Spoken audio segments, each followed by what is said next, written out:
Bonjour à tous et bienvenue dans cette nouvelle vidéo. Aujourd'hui je suis à bord du Sam Simon, l'un des bateaux de l'ONG Sea Shepherd, qui sont en train de mener des opérations au large des côtes françaises pour alerter du sort des dauphins qui sont en train de se faire massacrer. C'est ce qu'on va vous expliquer dans cette vidéo.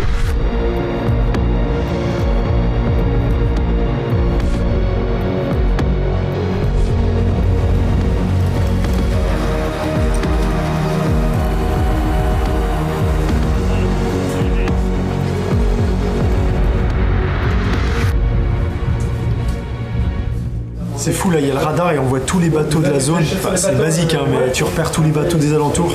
On va aller se renseigner en fait auprès du capitaine où on va exactement, parce que pour l'instant je sais pas quel est le mode opératoire en fait.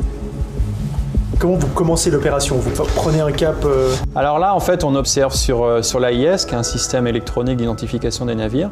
Donc les navires de pêche doivent avoir cet AIS en route. Donc nous, ça nous permet de savoir à quel endroit ils sont.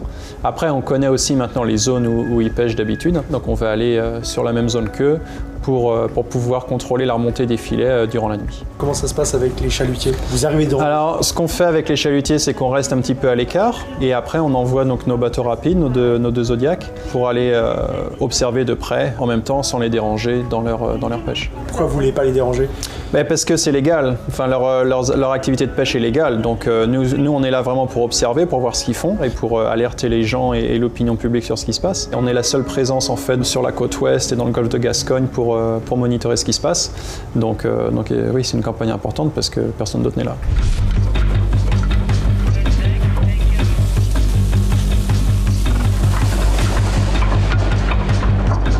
Ça y est, on a levé l'ancre et là on part en mer et voilà, le but c'est vraiment d'aller approcher les chalutiers qui sont en train de pêcher. Et généralement c'est plutôt de nuit que les opérations se déroulent, que l'action commence.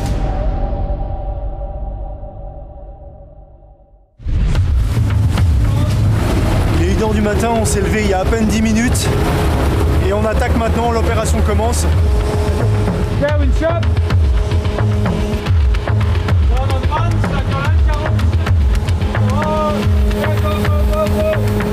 Ça c'est la manœuvre classique pour mettre les bateaux à l'eau. Et après nous passagers on va passer par une petite échelle pour rejoindre le bateau par le côté. Faut pas se rater.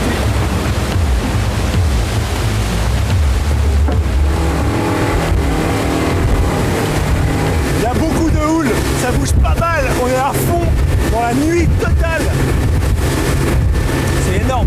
Je vois même pas le bateau, je vois même pas une lumière de bateau. Il se sert simplement du radar pour se diriger. Ouah, on s'approche gentiment des chalutiers, on commence à voir les lumières.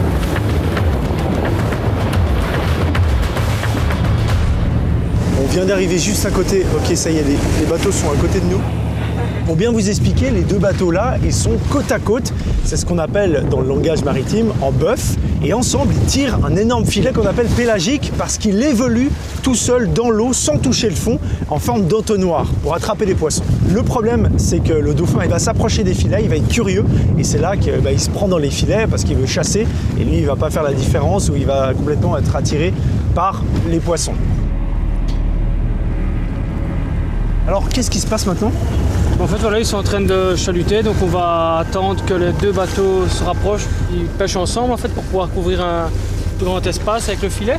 Donc on reste en stationnaire ici pendant 2-3 heures et on observe ce qui se passe. Ça, ouais. Des fois on est déjà resté 8 heures. Parce qu'ils ne remontent pas tout le temps en fait. Et là ils sont en train de nous observer, ils nous regardent un petit peu, ils savent qu'on est là, en plus avec la lumière de la caméra. Ouais, là, ils savent qu'on est là. Ouais. Sylvia nous a insultés dans le passé et ils vont sûrement le faire ce soir, mais quand ils vont donner le filet, ils vont essayer de nous chasser aussi pour essayer de pousser. Comme ça, s'il y a quelque chose dans le filet, ils espèrent qu'on ne le verra pas. En général, ça ne marche pas parce qu'on est plus rapide qu'eux et beaucoup plus maniable. Maintenant, c'est la phase d'observation, la phase d'attente, et on va attendre à peu près 2 heures. Et ça, c'est le minimum, ça peut aller encore plus. Le temps qu'ils remontent les filets.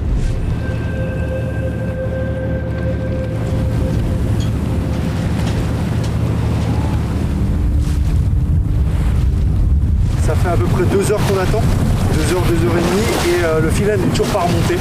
Il commence à faire un peu froid, mais on attend.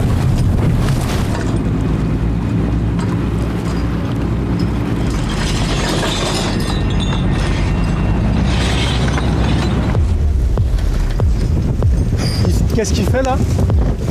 Il fait une manœuvre bizarre, le deuxième. Ils ont relevé, ils sont en train de relever. Film, il y va. Regarde. Ok, il est en train de chasser le deuxième Zodiac de Sea Shepherd, il fonce dessus.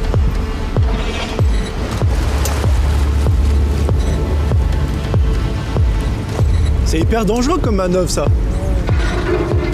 Là, en 10 minutes, toute la situation se retourne avec les chalutiers qui commencent à chasser les bateaux de Sea Shepherd et vraiment en mode rien à foutre, toi, ils nous foncent dessus. C'est assez impressionnant, il y a une sorte de tension. Putain, c'est ouf!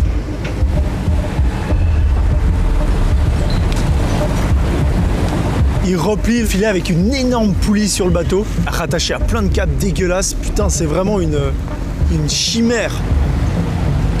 Regarde ça. C'est vraiment plein de câbles, plein de merdier. Je pensais pas que c'était aussi gros. Et là, ils ont pas encore fini de le ramener. Hein. Ça tire sur une centaine de mètres, facile. Putain. Ouais, la taille du filet, quoi. Oh là là, c'est infini, mais...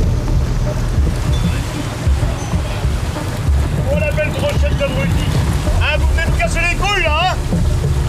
Faire chier le monde qui travaille, ça vous allez le faire, hein? Ah bah écoute, pas de dauphin, pas de requin. Fais gaffe, l'autre je pense qu'il va nous venir dessus. Au dernier moment. Eh bien alors! Regarde ça. Ils nous prennent en sandwich. Hallucinant. Ils essayent de faire peur. T'as bien vu comme ils se sont resserrés sur nous pour faire de l'intimidation.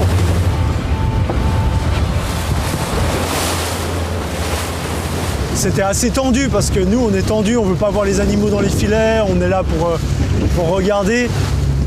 Les pêcheurs ils nous insultent, mais voilà, c'est pas incroyable. Ils sont en train de travailler, il faut pas non plus blâmer les gens, c'est pas aussi simple que ça. Bon, il n'y avait pas de dauphin, mais surtout ce qui m'a choqué, c'est qu'il n'y avait aucun poisson. T'imagines que ces filets-là, qui sont des centaines de mètres, ils sont laissés 5-6 heures dans l'eau, il n'y a rien comme poisson, quoi. On rentre à la maison.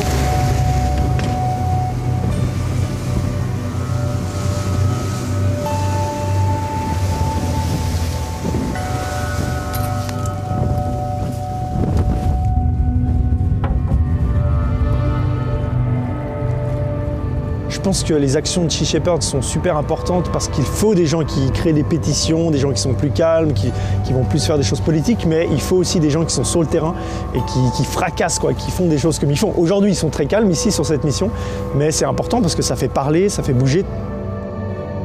C'est ultra épuisant comme taf. Ils sont tous bénévoles, les mecs sont sur des terres. Et vraiment, il y a une espèce de fraternité entre eux, c'est incroyable, une famille. Et ils font ça tous les jours, tu vois, depuis un mois pour certains. Donc c'est assez violent. Ouais.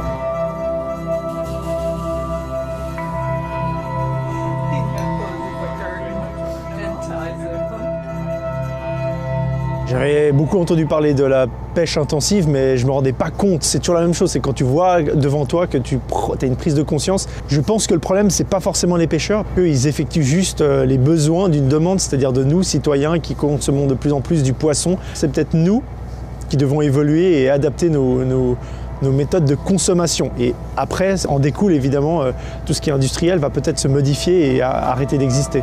Pour nous, il faudrait interdire certaines pratiques, certaines techniques de pêche, parce qu'on sait qu'elles ne sont pas sélectives. Je pense qu'on est à une époque où les gens ont envie de savoir d'où viennent les produits qu'ils consomment.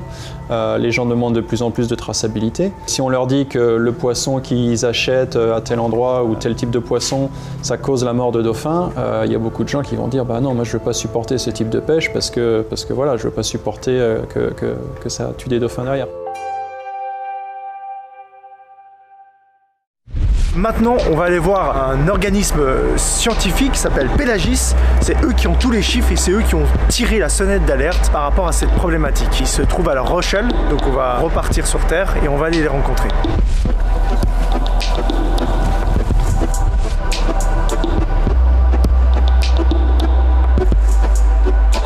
Bonjour. Bonjour, on est dans une salle d'autopsie là. Ces animaux, on les a collectés en mars. Là, s'ils sont encore dans cet état-là, c'est parce qu'on les conserve. Là, on a des individus qui sont à peu près de 10 ans, sur une espérance de vie de 30 à 35 ans. Individus de bonne santé, de bonnes conditions physiques, qui a des hématomes, des coupes nettes, des abrasions, donc une mort traumatique, avec l'apparence de contact filé. Donc voilà ce qui permet de déterminer la mort par capture accidentelle. Ça, c'est notamment du filet de filayeur, une maille de nylon qui est très fine, quoi. Très résistante aussi, hein.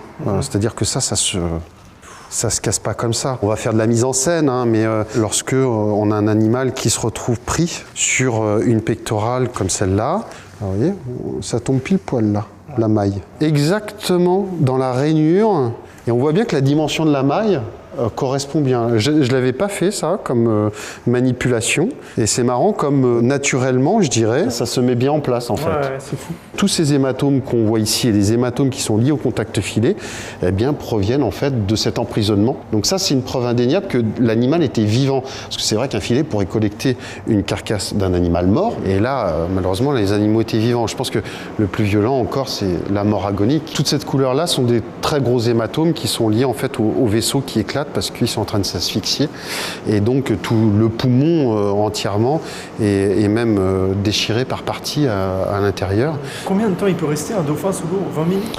20-30 minutes, suivant les espèces, il y a des capacités qui sont plus importantes. Après, avec le stress, cette capacité-là, elle est réduite de manière très importante, hein. Et pourquoi vous avez besoin de faire une autopsie, sachant qu'on est quasi sûr, on a des preuves des filets, on sait.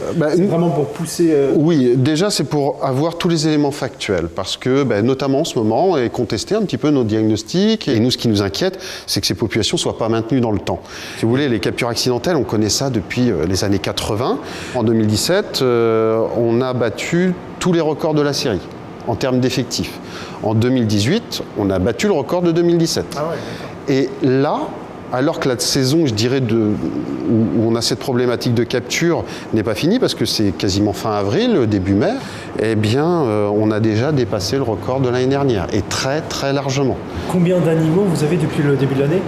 Alors, on a une comptabilité de 1200 animaux, hein, c'est-à-dire que le nombre de morts en mer est peut-être multiplié d'un facteur 5. Et là, on pense que ces prélèvements ne permettent pas à la population de se maintenir sur le moyen ou long terme. Les études démographiques démontrent plutôt qu'on pourrait perdre cette espèce dans le golfe de Gascogne à l'échelle de 50 ans. Avec les deux qui sont sur la table, en tout, on en a 9 de collectionnés qui sont en attente d'autopsie. Là, il fait -11 en fait. Là. Ok, -11, vous les gardez à -11? Ouais, on les stocke à -11 pour qu'ils soient bien conservés. Et vous avez que du dauphin, hein. Vous avez pas... Ah oui, non, là, il n'y a que du dauphin. Il nous arrive d'avoir des phoques, de faire des autopsies de baleines aussi, mais là, sur le terrain, on ne les emmène pas ici. On véhicule tout ce qu'on peut amener ici, et puis après, tous ceux qui ne peuvent pas être déplacés, on les fait sur le terrain. Dernière question pour vous, c'était comment vous voyez l'avenir en fait?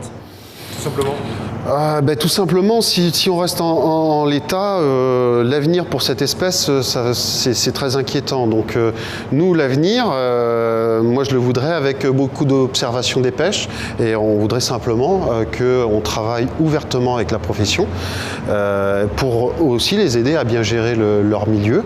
Ils savent bien ce qui se passe à bord des bateaux. Il y a de nombre de marins qui savent ce qui se passe. Quand nous on dit les choses, eux ils savent qu'ils ont démaillé du dauphin et mis par-dessus bord. Donc il faut arrêter d'être dans le déni et il faut travailler ensemble pour le bien de tous et qu'on y arrive. Mais on n'est pas encore sur cette pente-là et c'est ce qui est un peu inquiétant à vrai dire. Voilà.